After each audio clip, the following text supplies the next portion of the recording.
이것이 하나님의 비밀입니다. 하나님은 예수 그리스도를 통해서 하나님께서 어떤 구원을 이루시고자 하시는지를 보여주셨는데 그것은 친히 그 몸으로 옛계약 공동체 이스라엘의 계약 파기 죄를 대신 짊어지고 죽으심으로 말미암아 세상 만민을 죄에서 구원하시고 하나님의 자녀로 회복시키는 위대한 비전을 성취하신 것입니다. 아멘. 그래서 마태복음 1장에서 마태는 이렇게 말합니다. 아들을 낳으려니 이름을 예수로 하라. 이는 그가 자기 백성을 그들의 죄에서 구원할 자이심이라. 마태복음 26장 26절에서 28절 말씀도 보면 그들이 먹을 때 예수께서 떡을 가지사 축복하시고 떼어 제자들에게 주시며 이르시되 받아서 먹으라. 이것은 내 몸이니라 하시고 또 잔을 가지사 감사기도 하시고 그들에게 주시며 이르시되 너희가 다 이것을 마시라. 이것은 죄의 사함을 얻게 하려고 많은 사람을 위하여 흘리는 바 나의 피 곧 언약의 피니라. 에베소서 2장 14절에서 18절 말씀도 보겠습니다. 그는 우리의 화평이시니라. 둘로 하나를 만드사 원수된 것 곧 중간에 막힌 담을 자기 육체로 오시고 법조문으로 된 계명의 율법을 폐하셨으니 이는 이 둘로 자기 안에서 한 세 사람을 지어 화평하게 하시고 또 십자가로 이 둘을 한 몸으로 하나님과 화목하게 하려 하심이라. 원수된 것을 십자가로 소멸하시고 또 오셔서 먼 데 있는 너에게 평안을 전하시고 가까운 데 있는 자들에게 평안을 전하셨으니 이는 그로 말미암아 우리 둘이 한 성령 안에서 아버지께 나아감을 얻게 하려 하심이라. 아멘. 예수 그리스도의 대속의 십자가로 인해 이제는 유대인과 이방인이 하나가 되었다라는 겁니다. 그래서 예수님 안에서 유대인이나 이방인이나 형제가 되었고 하나님 나라를 유업으로 함께 받는 상속자가 되었다라는 겁니다. 세상을 구원할 새 계약 공동체가 되었다라는 겁니다. 아멘. 그런데 이러한 구원의 비밀은 모든 사람이 발견하는 것이 아니라 사도 바울의 말에 의하면 계시를 받은 자에게만 가능했는데 그게 바울 나 이렇게 이제 말씀을 하는 거예요.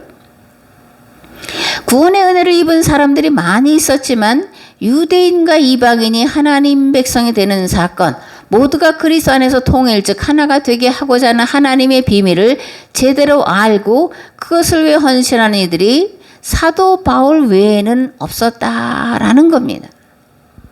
간략하게 말하면 이방인의 구원에 대해서 관심을 가졌던 유대인들이 사도 바울 외에는 없었다라는 얘기예요. 그러면 어떻게 사도 바울 외에 하나님의 비밀, 이방인들을 그리스도와 하나 되게 하는 비밀을 깨달아 안 자가 없었다라는 말일까?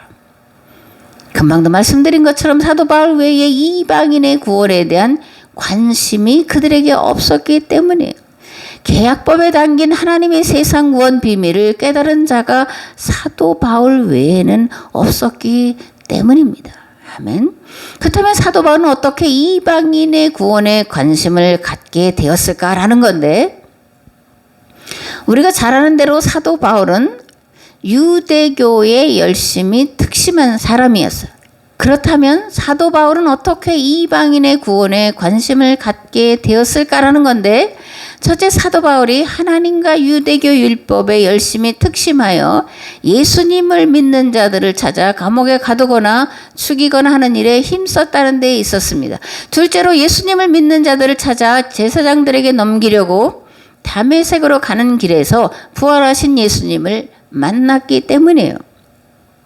셋째로, 예수님을 그리스도를 넘어서 하나님으로 만났기 때문입니다. 네 번째로, 예수님을 하나님으로 만난 뒤에 그의 관심이 비로소 이스라엘을 넘어서 모든 만물과 세상에 대한 관심으로 확장되었기 때문이에요. 예수님을 그리스도로 만나는 것과 예수님을 하나님으로 만나는 것은 차원이 다른 얘기예요.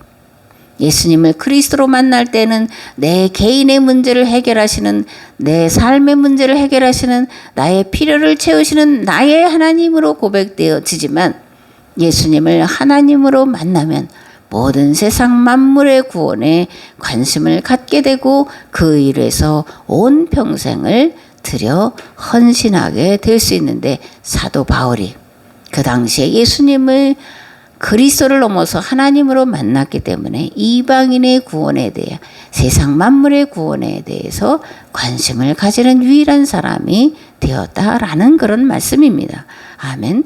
성도는 하나님께서 교회를 통해서 하나님의 뜻이 하늘에서와 같이 땅에서도 이루어지기를 원하신다라는 것을 알아야 합니다.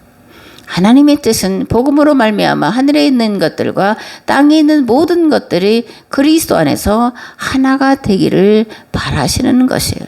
또한 온 세상에 전파되어 모든 민족과 족속들이 하나님의 법의 통치를 통해 자유와 평화와 행복을 누리고 사는 겁니다.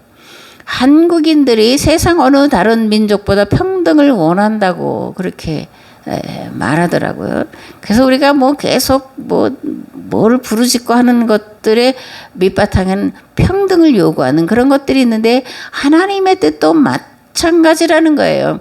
하나님은 모든 나라와 족속들이 차별이나 차등 없이 하나님 안에서 하나님의 말씀과 하나님의 뜻 안에서 하나님의 법과 질서와 제도와 조직 속에서 평등한 삶을 살기를 원하시는 분이에요.